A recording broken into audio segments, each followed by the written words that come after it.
When steel meets crystal, Marcus Chen pressed his face against the transport shuttle's viewport as the planet Thyros came into view below. Even from orbit, he could see the impossible spires of crystal reaching toward space, their surfaces catching and reflecting the system's twin suns in brilliant cascades of light. The Thyrosian cities looked like frozen music, all graceful curves and perfect proportions that made Earth's skylines seem crude by comparison. But something was wrong with this crystalline paradise. As the shuttle descended through the atmosphere, Marcus noticed dark patches scattered across the continent-sized cities. Broken spires lay in geometric fragments, their perfect symmetry shattered like expensive glassware. Entire districts stood empty, their crystal walls dim and lifeless. The shuttle touched down at what had once been a magnificent spaceport. Now half the terminal's crystal arches had collapsed, leaving jagged edges that caught the sunlight like broken teeth. Marcus gathered his engineering equipment and stepped onto the platform, immediately feeling the difference in gravity. Fire was pulled at him with about 90% of Earth's force, making his steps feel slightly too light. "Engineer Chen, I presume." The voice was melodious, but carried an undertone of barely controlled desperation. Marcus turned to see his contact approaching across the cracked crystal floor. Ambassador Zarathol moved with the fluid grace characteristic of her species, her tall frame easily 7 feet in height. Her skin held a subtle luminescence that shifted from pale blue to silver depending on the angle of light. Most striking were her eyes, large and multifaceted like cut gemstones, reflecting intelligence and something that might have been hope. "Ambassador, thank you for meeting me personally." Marcus extended his hand in the human custom, and after a moment's hesitation, Zarathol reciprocated. Her hand was warm and surprisingly firm, though her fingers were longer and more delicate than human proportions. "Please call me Zara. We have moved beyond formalities in these desperate times." She gestured toward the damaged terminal around them. "As you can see, our situation has become quite serious. When your species offered technical assistance through the Galactic Council, we were initially skeptical. No offense intended." Marcus chuckled as they walked toward a waiting transport vehicle that appeared to be grown rather than built, its organic curves seamless and beautiful even in its obvious decay. "None taken. I've seen the reports on Thyrosian engineering. Your crystal resonance technology is centuries ahead of anything we've developed. I'm surprised you need help from a species that still builds with steel and concrete." Zara's luminescent skin dimmed slightly. What Marcus would learn was a sign of embarrassment among her people. That is precisely the problem. Our ancestors achieved such perfection in their methods that we forgot the value of redundancy. Backup systems. Your human concept of Plan B is foreign to us. The transport glided silently through the city streets, and Marcus got his first close look at the crisis facing Thyrosian civilization. Buildings that should have soared gracefully toward the sky instead leaned at dangerous angles, their crystal matrices failing in cascading patterns. Entire neighborhoods stood abandoned, their resonance frequencies disrupted beyond repair. The few Thyrosians they passed moved with obvious dejection, their normally radiant skin dull with despair. "How long has this been happening?" Marcus asked, making notes on his tablet as they passed a particularly spectacular collapse where a residential tower had split cleanly in half. "The failures began approximately 18 months ago in your time measurement. At first, we thought it was simple maintenance issues, crystal fatigue from centuries of use, but the problems spread faster than we could address them." Zara's voice carried the weight of watching her civilization crumble. "Our best engineers have tried everything within our traditional methods. Nothing works. The resonance patterns that have sustained our cities for 1,000 years are breaking down, and we don't know why." They arrived at what had once been the grandest building in the capital city, a spiral tower that twisted gracefully skyward for nearly 2 kilometers. Now its upper third lay in ruins around its base, and emergency supports made from some kind of metallic alloy held up the remaining structure. Marcus noticed that the supports looked crude compared to the elegant crystal work, but they were clearly doing their job. "Those supports," he said, pointing to the metal framework, "that's not Thyrosian work." "No, they were installed by a Corellan engineering team 6 months ago. Ugly, aren't they? But they work." Zara's tone held a mixture of gratitude and distaste. "The Corellans are practical builders, much like your species. They saved this building when our own methods failed completely." Marcus studied the supports more carefully as they entered the building. The Corellan work was indeed functional rather than beautiful, but he could see the intelligence behind it. Load distribution, stress analysis, redundant support points in case any single element failed. It was the kind of engineering humans had developed over centuries of dealing with materials that could break. The interior of the building housed the Emergency Coordination Center, where Thyrosian engineers worked around the clock trying to save their crumbling civilization. Marcus was introduced to the team, a dozen individuals whose skin flickered with the rapid color changes that indicated high stress among their species. They were polite but clearly skeptical about what a human could offer that their advanced science could not provide. "Show me your resonance equations," Marcus said without preamble. "I want to understand exactly how your crystal technology works." For the next several hours, he immersed himself in Thyrosian engineering principles.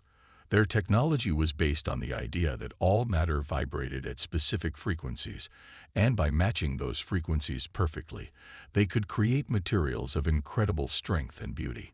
Their cities were essentially massive musical instruments, with each building tuned to harmonize with its neighbors in perfect resonance. The problem was that this perfection left no room for error. When one building's frequency began to drift due to age or environmental factors, it created discord that spread through the resonance network like a virus. The Thyrosians had built their entire civilization on the assumption that their calculations were perfect and their materials would never fail. "You've created a single point of failure on a planetary scale," Marcus explained to the gathered engineers. "Every building is dependent on every other building maintaining perfect resonance. When one fails, it cascades through the entire network." "But the mathematics are perfect," protested Veltar, the lead Thyrosian engineer. His skin flashed angry orange. "Our ancestors calculated these frequencies to 17 decimal places. There should be no drift, no failure. Perfect mathematics doesn't account for imperfect reality," Marcus replied gently. "Materials age. Environmental conditions change. Earthquakes shift foundations by micrometers. Your system has no tolerance for any deviation from theoretical perfection." "Then what do you propose?" Zara asked, her multifaceted eyes reflecting hope and skepticism in equal measure. Marcus pulled up his tablet and began sketching a rough diagram. "We create hybrid structures. Keep your beautiful crystal work for the main load-bearing elements, but add redundant support systems using more conventional materials. Steel framework that can handle stress differently than crystal. Shock absorbers to isolate buildings from each other. Multiple load paths so that if one system fails, others can compensate." The Thyrosian engineers exchanged glances, their skin colors shifting through the spectrum as they communicated in ways beyond Marcus's understanding. Finally, Veltar spoke for the group. "You're asking us to contaminate our pure designs with crude materials and ugly supports. I'm asking you to save your civilization," Marcus replied bluntly. "Beauty is worthless if the building collapses. But who says the supports have to be ugly? We can design them to complement your crystal work instead of fighting against it." Zara stepped forward, her skin settling into the steady blue-silver that indicated determination among her people. "Show us. Build a demonstration. If your methods can stabilize even one building, we will listen." The next several days were a whirlwind of activity as Marcus worked with a small team of Thyrosian engineers to retrofit a partially collapsed residential building. He had to work within severe constraints, using only materials available on Thyros and techniques that the local engineers could replicate. The Thyrosians were brilliant, but had never dealt with the concept of imperfection as a design parameter. Marcus showed them how to calculate safety margins, how to design for loads beyond the theoretical maximum, how to create systems that would degrade gracefully rather than failing catastrophically. In return, they taught him the subtle art of crystal resonance, how to tune materials to frequencies that seemed more like music than engineering. The breakthrough came when Marcus realized that the failure patterns in Thyrosian buildings weren't random. They followed mathematical relationships, like harmonics in music that could either complement or interfere with each other. By introducing carefully calculated imperfections into the crystal matrices, he could create natural frequency breaks that would prevent cascade failures from spreading. "You're deliberately making our crystals imperfect," Veltar observed as they worked to retune the support beam. "I'm making them resilient," Marcus corrected. "In human engineering, we have a saying, 'The perfect is the enemy of the good.' Your ancestors achieved perfection, but they made it brittle. We're trading a tiny bit of theoretical perfection for massive practical improvement." The test came during Thyros's storm season, when atmospheric pressure changes put additional stress on all buildings. The traditional crystal structures in the area continued to fail at an accelerating rate, but Marcus's hybrid building stood firm. Not only did it survive the stress that had toppled its neighbors, but the frequency breaks he had built into its design prevented it from contributing to the cascade failures affecting nearby structures. Word spread quickly through the Thyrosian engineering community. Here was a human who had taken their most advanced technology and made it work better by making it deliberately imperfect. The concept challenged everything they thought they knew about engineering, but the results spoke for themselves. "I must admit," Zara said as they stood before the stabilized building 3 days after the storm, "I am beginning to understand why your species has been so successful despite your seemingly primitive technology. You build as if everything will go wrong." "Because everything does go wrong, eventually," Marcus replied. "The question is whether you're ready for it when it happens. Your people built for perfection in a perfect universe. We build for reality in a chaotic one." As news of the successful demonstration spread, more Thyrosian engineers began approaching Marcus with questions about human engineering principles. They were particularly fascinated by the concept of redundancy, which seemed wasteful to their efficiency-focused minds until they saw how it prevented single-point failures. But not everyone was convinced. The Thyrosian High Council, the governing body of their civilization, remained skeptical about abandoning their traditional methods for human alternatives. They had invested thousands of years in perfecting their crystal technology, and the idea of contaminating it with inferior materials struck many as cultural sacrilege. The debate came to a head when the capital city's main power distribution center began showing signs of critical resonance failure. This building supplied energy to half the metropolitan area through a network of crystal conduits that had operated flawlessly for centuries. If it failed, millions of Thyrosians would lose power, and the cascade effect would likely bring down the rest of the city's infrastructure within days. Traditional Thyrosian methods had failed to stabilize the building. The resonance patterns were too far gone for their standard techniques to repair. The High Council faced a choice: trust their civilization's survival to a human engineer's untested hybrid methods, or watch their greatest city die a slow death of cascading failures. The vote was close, but desperation ultimately won over pride. Marcus was given permission to retrofit the power center, but he would have only 2 weeks before the next storm season began. If his methods failed during that critical test, the consequences would be catastrophic not just for the building, but for millions of lives depending on it. As Marcus stood before the massive crystal spire that housed the power center, feeling the subtle vibrations of its failing resonance matrices through the soles of his feet, he realized that this wasn't just about engineering anymore. It was about proving that human determination and adaptability could save an entire alien civilization that had forgotten how to fail gracefully. The weight of two-species relationship rested on his ability to make imperfection work better than perfection ever had. The foundation of hope. The power distribution center loomed above Marcus like a crystalline mountain, its surface flickering with the unstable energies that threatened to tear it apart from within. 2 weeks to save a building that supplied power to 5 million Thyrosians. 2 weeks to prove that human engineering could stabilize what 1,000 years of alien perfection could not. Marcus had assembled a team of 12 Thyrosian engineers who had volunteered to work with him, despite the skepticism of their peers. They called themselves the Imperfection Squad, a name that would have been insulting in their culture just months ago, but now carried a badge of honor. Led by Veltar, who had become a surprising advocate for hybrid methods, they worked around the clock to implement Marcus's radical redesign. The challenge was immense. The power center wasn't just a building. It was the heart of a vast network that distributed energy through resonant crystal conduits spanning hundreds of kilometers. Every calculation had to account for how changes to the central structure would affect thousands of connected systems throughout the city.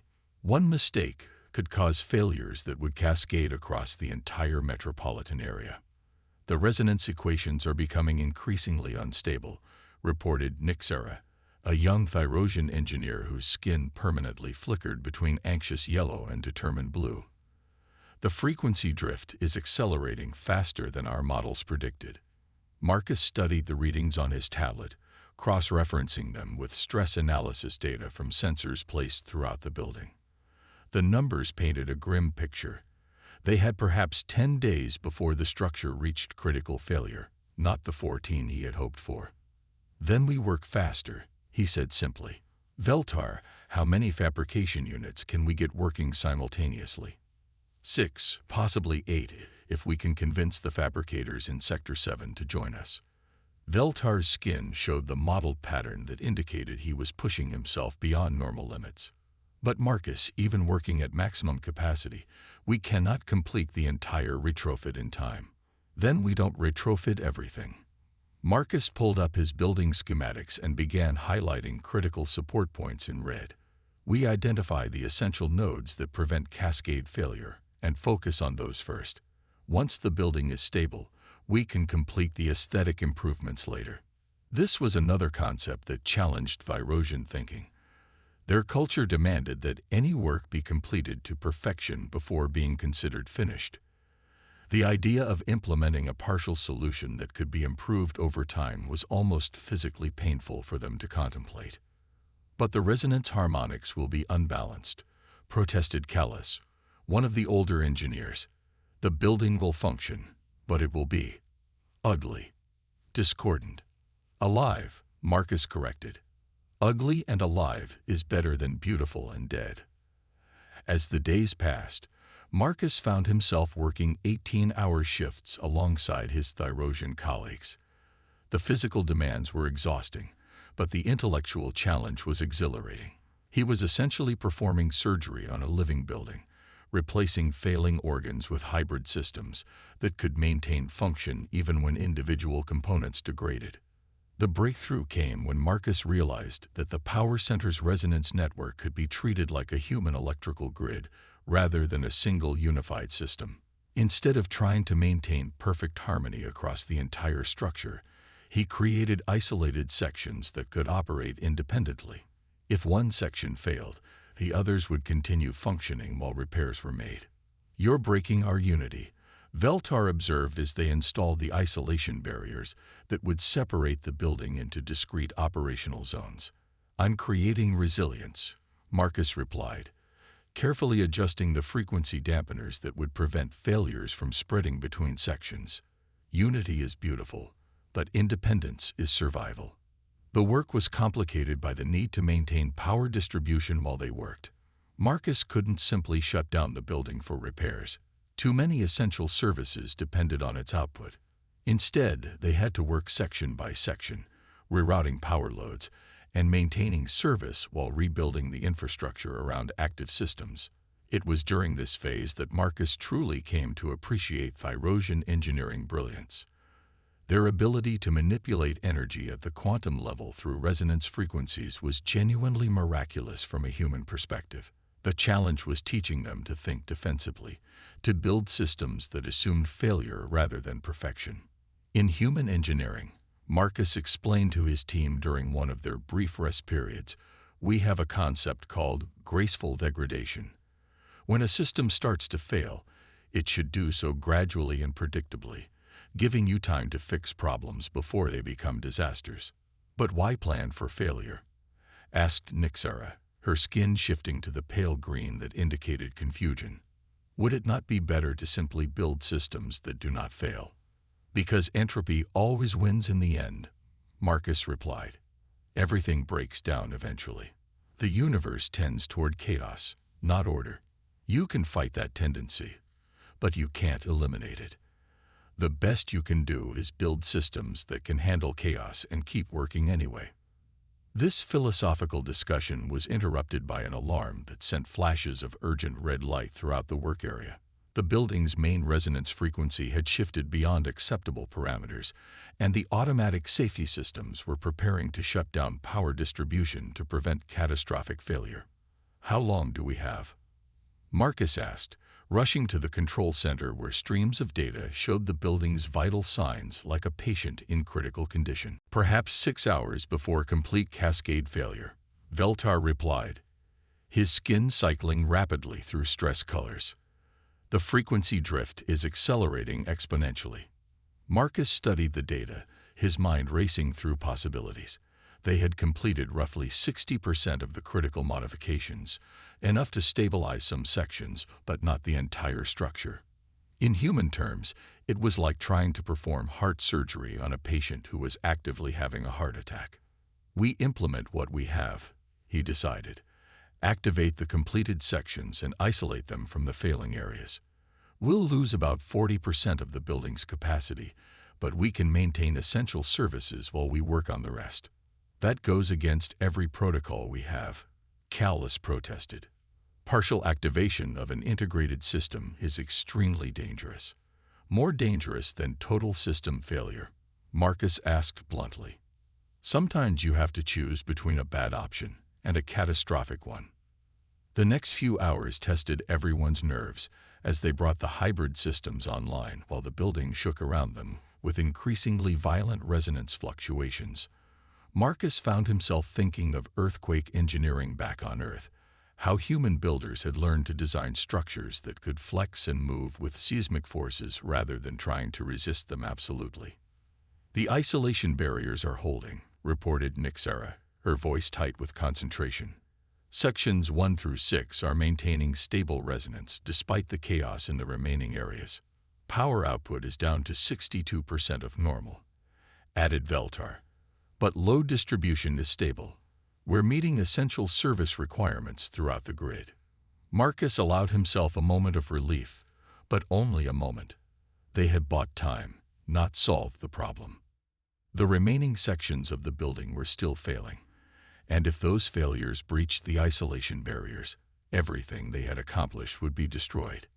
New plan, he announced to his exhausted team. We work in shifts around the clock. I need volunteers to stay and complete the retrofit on the remaining sections while the others get some rest.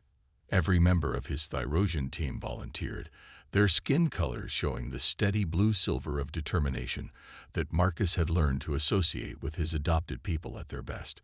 These engineers had moved beyond their cultural conditioning about perfection and embraced the human concept of persistent effort in the face of overwhelming odds. The work continued for 3 more days, with teams rotating through sleep cycles while maintaining continuous progress on the failing sections. Marcus barely slept, driven by the knowledge that millions of lives depended on their success. He had never carried such responsibility before, and it was both terrifying and exhilarating.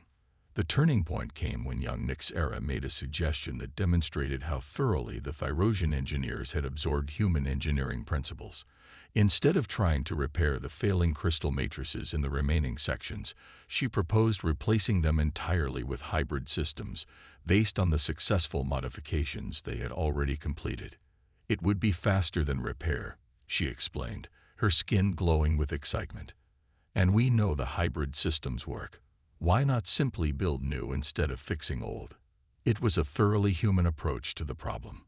When something is broken beyond repair, replace it with something better. The fact that it came from a Thyrosian engineer showed how completely the cultural exchange had taken hold. The final phase of construction proceeded with remarkable speed. Working with hybrid materials they now understood intimately, the team replaced the failing sections with improved systems that incorporated all the lessons learned from the emergency repairs. The new sections weren't just more stable than the originals, they were actually more efficient, capable of handling power loads that would have overwhelmed the old crystal matrices. When the storm season arrived, Marcus and his team watched from the observation deck as winds and pressure changes that had destroyed buildings throughout the city left their hybrid structure unaffected. The power center stood firm, its frequencies stable despite environmental stresses that sent other buildings into cascade failures. But the real test came 3 days later, when a massive solar flare from Thyros's twin suns sent electromagnetic pulses through the planet's atmosphere. Traditional Thyrosian buildings, with their perfect resonance frequencies, were vulnerable to this kind of interference. Across the city, structures began failing as their delicate harmonic balance was disrupted by cosmic forces beyond anyone's control. The hybrid power center not only survived the electromagnetic assault, but actually helped stabilize other buildings in its network. The isolation barriers that Marcus had designed to prevent cascade failures worked in reverse, sending stabilizing frequencies through the grid that helped other structures maintain their resonance despite the solar interference. "It's working," Veltar breathed, watching displays that showed power grid stability remaining strong despite chaos throughout the rest of the city. "Your imperfect systems are more stable than our perfect ones." "Not imperfect," Marcus corrected with a smile. "Resilient. There's a difference." In the weeks that followed, requests for hybrid retrofits poured in from across Thyrosian space. Engineers who had initially dismissed human methods now competed to work with Marcus and his team. The concept of building for failure rather than perfection spread throughout their civilization like a benevolent virus, transforming not just their engineering but their entire cultural approach to problem solving. Ambassador Zara, now a close friend as well as a colleague, summed up the transformation during a ceremony honoring the hybrid power center team. "You have taught us that strength comes not from avoiding failure, but from learning to fail well. Your human determination to keep trying when perfect solutions don't exist has given our people something we had lost: hope." Marcus looked out over the crystal city, now dotted with hybrid structures that combined Thyrosian elegance with human resilience. It wasn't the perfect crystalline paradise that the original builders had envisioned, but it was something better: a living, growing civilization that could adapt and survive in an imperfect universe. The engineering exchange program had become permanent, with human and Thyrosian engineers working together on projects throughout the galaxy. They had learned that the combination of alien precision and human stubbornness created solutions neither species could achieve alone. As he prepared to return to Earth for a brief visit before his next assignment, Marcus reflected on what he had learned about his own species. Humans weren't just good at building things that worked despite imperfection. They were good at inspiring others to keep trying when everything seemed hopeless. That determination, that refusal to accept defeat, might be humanity's greatest gift to the galaxy. The crystal cities of Thyros would never again be perfect, but they would endure. And in their imperfect beauty, they stood as monuments to the idea that sometimes the best solutions come from the most unlikely partnerships, and that the human spirit could indeed lift up entire civilizations among the stars.